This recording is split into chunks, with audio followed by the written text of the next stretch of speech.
नहीं रहा अभी निहाल होइल हम नहीं खी ई बेचारी के तना गीत संगीत गोहन चाहे बोली हो एकदम संस्कारी लड़की है तो अब कही तो बात सही कहता और अभी तक बारी कि गाना की है इज्जत बचैले बड़ी बेचारी नहीं तो कहिए गाना सब कोई भुला गए रहे आगो लास्ट भाव गा दिया पथता मचाऊंगा दादा ही तू गा दे बहुत किला हर कतना संस्कार इनका से ना सीखे दू कतना संस्कारी और ये दोस्तों संस्कार पुरस्कार हमारे गार्जियन स्वरूप बड़े भाई समान माननीय वही जो छोटू जी हैं प्राप्त निवासी की तरफ से फिर संस्कार 500 रुपये का पुरस्कार मिला है ये सपना जी उधर जो बैठे हैं भैया का कहना है कि कातिल लबन गुनाह न कर नूर बन कर दे कातिल लबन गुनाह न कर नूर बन कर दे आप कुछ हो सके तो प्यार का दस्तूर बन कर दे कुछ हो सके तो प्यार का दस्तूर बन कर दे अगर तुझे गिरने का होश से गिरने की शौक है तो सीधी सी बात है जरा मगरूर बन कर दे सब करी हो मगरूर मत करी क्या कहत आई है ने का कहत नहीं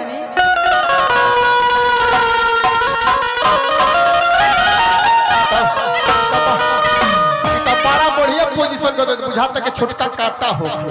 ना कि जवनिया भइल दाना के तक पी ली आई जवानी बड़ा खराब चीज है आहा ये बादो पदी है ना तो गाई ना तबे घुच घुच करे बा ई जवानी बड़ा खराब चीज है अच्छा ई बर्बादो कर दी है ना तो साला आबादो कर दी है हाय नु हाय जवानी नु हाय जवानी ठीक कहतो लेकिन जाना तड़ू का तारा लोग के बक्सर हम रेखो घाट पे विदा कर दी जाना की जवानिया भइल अरे कोई पिए वाला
बेचारी के चोट लग गई भाई समझ करिया चली तागी बिजली बिना बरसात के जुल्फे घटा बसावने अभी के रात के हर छल के कमर तो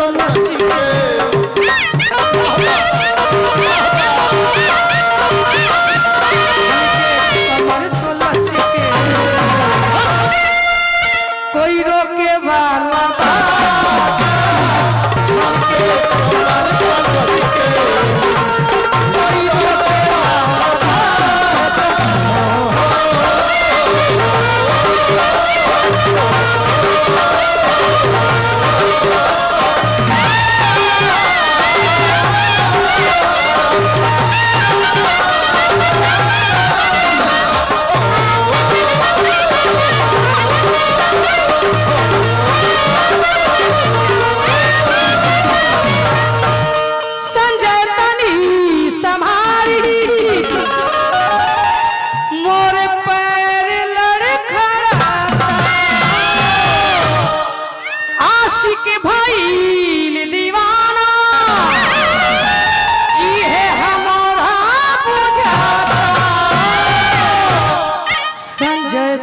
ही समारे